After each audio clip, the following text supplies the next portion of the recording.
Hello everybody, it's the Historical Gamer once again, and today we're returning to War in the Pacific Admirals Edition, our play-by-email Let's Play game. Wow, our play-by-email game against XTRG, where I am playing as the Allies and he is playing as the Axis. We're into mid-January 1942. This is January 14th of 1942. The Japanese are launching a offensive into the South Pacific, making moves against New Caledonia, and trying to threaten the supply lines to Australia, and we are trying to stop them. That's the best summation of the war so far. The Allies have been driven back to the Bataan corridor, and the Japanese are driving down the Malayan Peninsula as well toward Singapore, and that's where we're at the moment.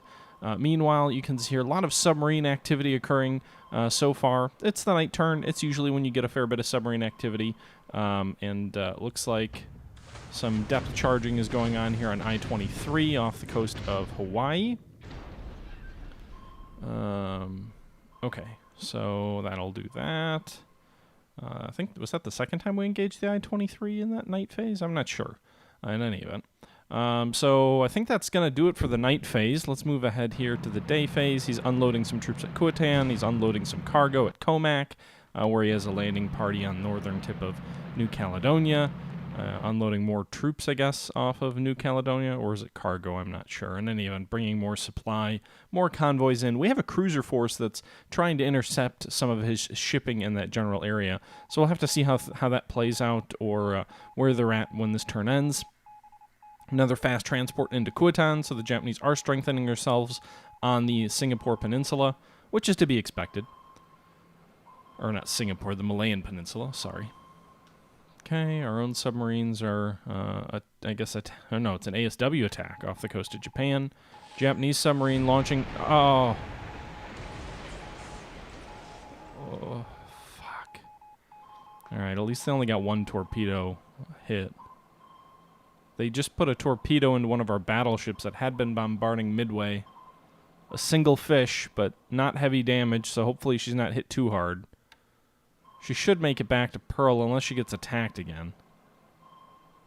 This goddamn I-23. Maybe we'll put some depth charges onto her. Come on, guys, get a hit. Sink the damn thing. The Oklahoma was one of the two battleships that we've repaired from Pearl Harbor so far. We didn't lose any battleships at the raid of Pearl Harbor. We had two that were only modestly damaged, and we were able to quickly repair them in a couple of weeks. But a torpedo and a battleship could be out for a month, could be longer. We'll have to see. Those goddamn long lances are pretty powerful. Bunch of recon going on. Float planes, blah de blah de blah. Alright, let's go ahead and fast forward into the air phase here in the morning. So Japanese fighters running sweeps over our troops to the west of Loyang. We're pulling out of Loyang, by the way, a Chinese city in the north that we'd almost had 100,000 troops destroyed because they were surrounded and cut off from their supply, but we were able to break out, and we're now retreating west. Japanese bombers heading Wangchao on the eastern coast of China. Meanwhile, Japanese bombers are hitting some troops in southwestern China, just north of Wuchou. We do have some Flying Tigers that are intercepting the raid here. 7 Flying Tigers against 12 Japanese fighters, but they are the Ki-27B mate. This is the Japanese worst fighter aircraft in the war, as well as some 23 Ki-30An dive bombers, I believe they are, and 6 Ki-48 1B Lilies. So we'll go ahead and fast forward through the combat. It seems like the combat's going reasonably well. Yeah, getting a couple of Japanese planes destroyed, hopefully. Wow, they're down to 12. So we didn't make it through to the bombers, it doesn't look like. Maybe flak damaged 1 bomber, but we shot down 4 enemy Nate fighters. So I will take that. Meanwhile, another raid coming through, this one without escorts, 21 Ki-36 Idas. These are, I think, basically, are, at least by the image, they look like the Japanese equivalent of the Whirlaway. But you can see here we're getting in on these unescorted light bombers, these single-engine bombers, and doing quite a bit of damage, so we'll go ahead and fast forward through that. Only 10 of them made it through to the target, so it looks like we destroyed 7 of them. That's a third of the force shot down without loss. That is a tremendous success for us. Remember, another raid, a few more interceptors here. Did we get 2 more Lilies? We got 1 more Lily, no more losses. Meanwhile, some Sallies hitting Wencao. I think the important thing to know in this game is that one of the most important things you can do as the Allies, even more so than like sinking some ships, is killing Japanese pilots, because the Japanese pilot drain is real. The Japanese can massively overstrength their air production, but one of the areas they do struggle still is pilot production, and there are things they can do to train extra pilots and get more pilots so that they can overcome some losses, but a war of attrition against Japanese air power is still, Japanese fighter pilots specifically, is still a very important activity to undertake, because eventually that's going to be how you drop the quality of their air crew enough that even though they're producing a lot more planes, the quality of the air crews is going to be decreased and give you a huge advantage. Meanwhile, we bombed Bangkok with 15 bombers and 10 escorts. Looks like we lost 1 plane destroyed, 4 damaged, as we attempted to bomb the Japanese refinery there. It doesn't look like we did much damage, if any, so that's unfortunate.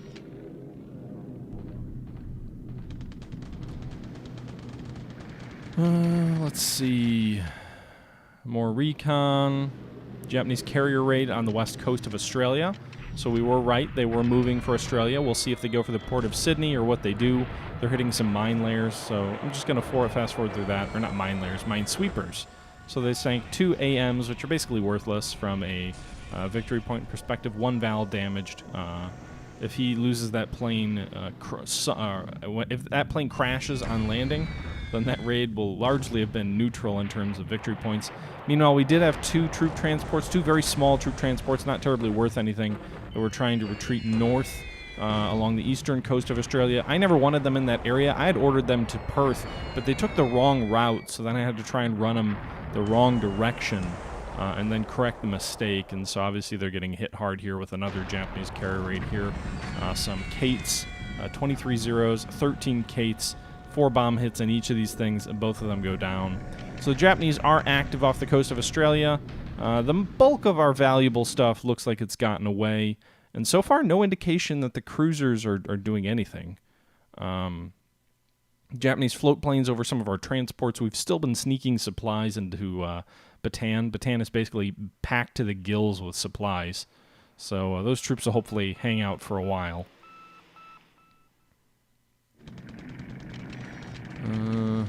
Okay, let's go ahead and fast forward. Let's see what happens here.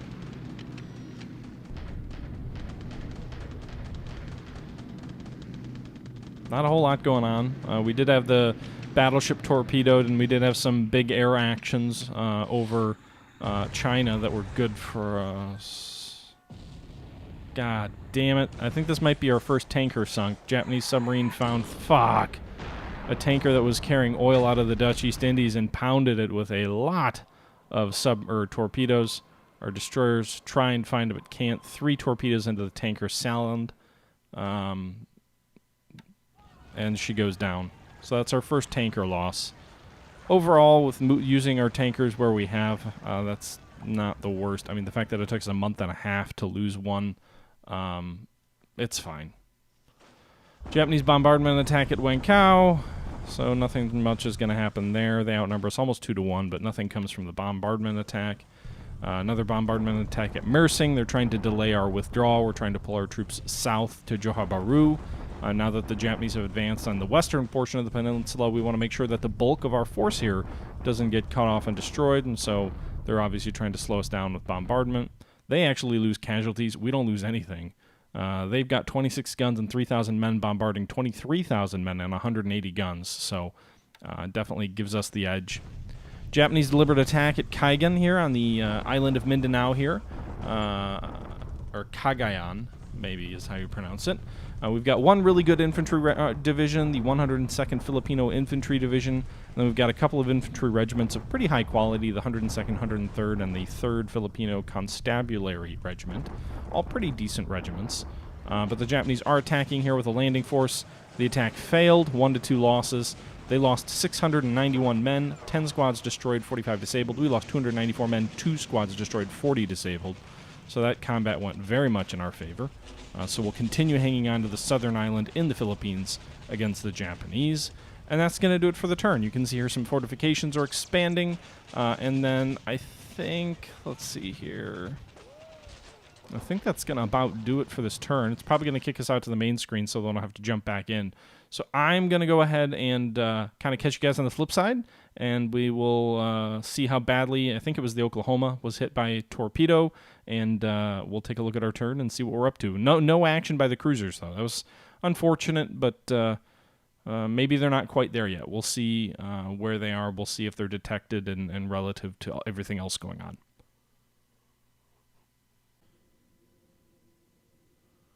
All right, everybody, we're back. First things first, our Hurricane fighters have arrived at Oosthaven. We're ordering them north to Palembang by rail. I think they disappeared off map because that's what happens when you transport them, but just to be aware, we've got about 20 Hurricane fighters in the Dutch East Indies now. They'll be transporting to Singapore as soon as they're able. In addition to that, we've pulled our bombers, or the majority of them, out of Tavoy, moved toward Rangoon. Now that the Japanese have fighter escorts over Bangkok, it doesn't make a lot of sense to send unescorted bombers in. Meanwhile, no push on Bataan yet. His troops' strength seems about the same as it was yesterday. We'll have to consider what to do because he's really just kind of ignoring our troops up here. We have a lot of supply. We can hang out for a long time. I wouldn't be surprised if we have enough supply to get us to April before we even run out, let alone, the actual reduction of our troops, but just something to be aware. We have another 600 supplies coming in via transport here coming north from the Dutch East Indies down here. We'll see if it makes it in. The 1700 made it in, but these guys have, I believe, been spotted by enemy recon planes, so we'll see how that plays out. Meanwhile, tankers galore. We're ordering new tankers to fill fuel. We're moving old tankers back through at flank speed. We're moving a lot of ships all over the map, so not a lot of changes there, not a lot to talk about there. Meanwhile, in the north, we've ordered the army to the west of Loyang to fall back to right around here, just southeast of Sian, where they've got good terrain, reasonable supply, railways, etc., that should help them defend against the Japanese. We've sat down the fighter aircraft at Quilin. These guys ravaged some Japanese fighters and bombers last turn, but my assumption is the Japanese are going to bring reinforcements to bear. So we're going to go ahead and play a little bit of cat and mouse and sit those guys down. Other than that, not a lot going on in the North and Central Pacific, not a lot to talk about. In the South Pacific, on the other hand, there is some stuff to talk about. So in the South Pacific, some really interesting things are going on.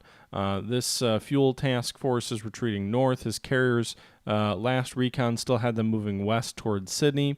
Our ships in the vicinity are fleeing and running for their lives. And another task force has been spotted of destroyers and cruisers moving southwest. It looks like it's a heavy cruiser force, but I don't understand why he'd have them in this area. Seems strange. Doesn't seem strong enough to land in Australia. There's no way he's landing in Australia. I guess he could be going for Lord Howe Island, but with the carrier battle group down here, there's not much I can do. Our heavy cruisers have been spotted. 10 out of 10. They're 100% spotted, so we do need to be aware of that. So what I'm actually going to do, because now he knows that my cruiser force is here, is I'm going to follow the advice that some of you guys had in a previous video, is instead of running directly north, I'm actually going to run parallel. He could intercept me. Fortunately, the island of New Caledonia may get in our way. He could swing southeast and try and intercept over here. But again, I don't know how much fuel he has to run at flank speed. If he wants to run at flank speed 2 days, this far south, that might be pressing it. Unless this guy is like some kind of fuel transport convoy, which if it was, I'd intercept it right away, no questions asked, but I don't have any indication that that's what it is. So long story short, we're going to sprint east, and then we're going to sprint down towards Suva. And we're going to refuel at Suva, and then we're going to head east to Pago Pago to get out of the range of the Japanese carriers. And frankly, if the Japanese want to chase us, by all means let them, because I would be happy for them to expend more fuel south in the southern Pacific without really doing much to hurt us.